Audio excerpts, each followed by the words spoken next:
Have I bullied before? It's a hard question, but I'm going to say yes. And not intentionally, not maliciously. And I think we all bully to some degree without even knowing.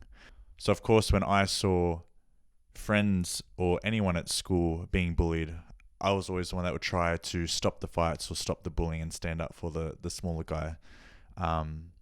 Because I was once that smaller guy that was always picked on, mostly because of my faith, or because I was just different compared to the other guys. I always tried to be more noble and more moral. I tried to be more righteous in a sense.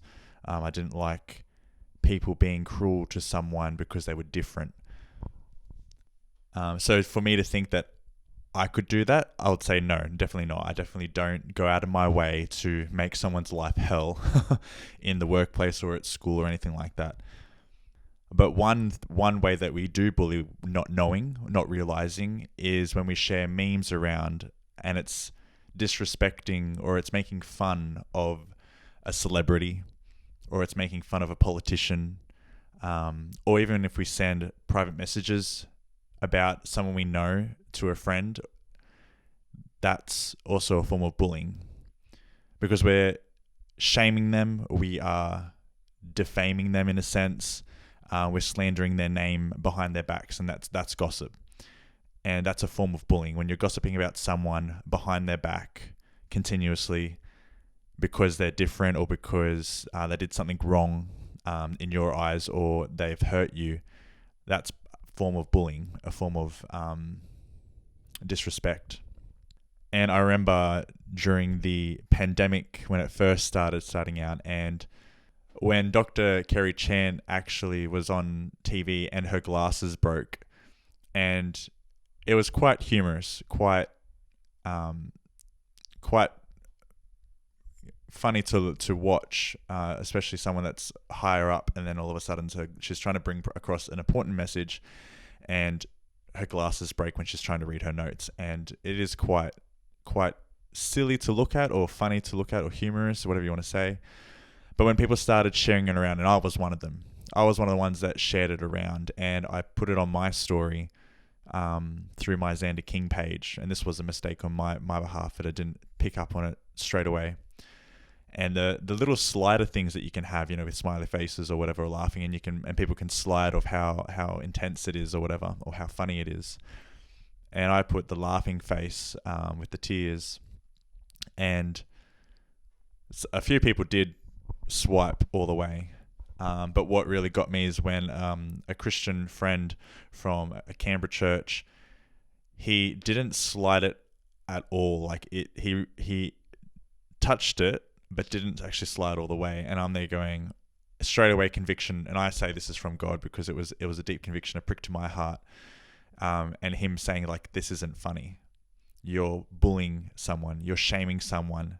They're doing their best in their field. And even though we might not agree with it or we might not think it's right, to go ahead and share a humiliating, an embarrassing moment on air, live on TV, and to make fun of them and make it out like their worth is less than because they fumbled or their glasses broke or whatever, that's not right. That's a form of bullying. And I think we all do that to a degree. When we share a meme of even Will Smith when he's crying, or when Kanye West is crying, or when we share a meme of a politician where it's making fun of them, we all bully to some degree and we don't even know it, or we don't even realize that we're doing it, which is the sad thing. But even if you can even go even deeper than that, sometimes even with our close friends, and this is from my personal experience, I was afraid of mostly rejection. And so when I sensed a form of being rejected or close to, when I felt people were distancing themselves from me, especially my friends, and their mannerisms changed, or they started feeling like they were starting to disconnect, straight away I'll start feeling a sense of shame, and then I'll change my behavior to make them see that I'm upset and for them to ask me what's wrong, which didn't end at all really well because they would always feel like they're stepping on eggshells around me, and I didn't maliciously do this intentionally. I didn't go out of my way to make them feel like worried about me or upset about me or inquiring to me and getting their attention. I didn't intentionally do it to upset them. It's just that I felt so upset and like cheated or rejected or betrayed that I would change my body language and my mood so that they would feel as glum as I did. Not that I did it purposely, but and it was a form of, in a sense, it's a form of emotional manipulation. But again, I didn't realize I was doing this at the time, and I was losing friendships because they were so fed up having to deal with walking on eggshells around me and upsetting me. So, and I realize that now, unfortunately, a little too late when you lose friends because of that, because of a coping mechanism that you generated out of your own anxiety to protect yourself. And it's hard sometimes to go back and think about it because you realize that you were the one that was responsible for that. You were the one that brought on all that pain for not just myself, but the collateral damage to my friends, the ones that I cared about, the ones I wanted in my life.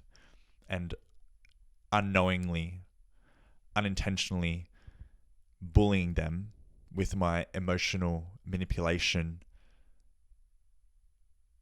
Looking back on it now, it upsets me. It makes me feel in a sense, shame or guilt that I did that without even realizing. And now I try my best to not allow what I'm feeling in the sense, or my perception of what I'm feeling in a sense, for example, betrayed or rejected, to push on to someone else as if they're in the wrong. They might just feel like they're not comfortable around me, which is fine. Or they don't feel secure or safe around me, which is fine. For me to, and because I'm so, it's not so much now, but I'm insecure about what people think and feel about me, and for me to then just project it onto them, it's unfair on them to carry that burden. So I try my best not to, weigh them down by saying, "Hey, do you not like me, or do you not trust me, or do you not whatever?" And I just accept it as it is. That's their behavior. If that's how they want to be around me, that's fine. I'm not going to force them to change their behavior around me. I'm not going to force them to feel a certain way around me. I'm not going to force them to talk differently or act differently or think differently. How they think or feel, it's none of my business. It's their business and it's their choice. And I have no right, in a sense, to manipulate someone emotionally just to get my way. Like, that's a narcissism. That's a form of narcissism. So yeah, have I bullied? Definitely have, without intentionally maliciously trying to. And once it's brought to your awareness, even like once it was brought to my awareness,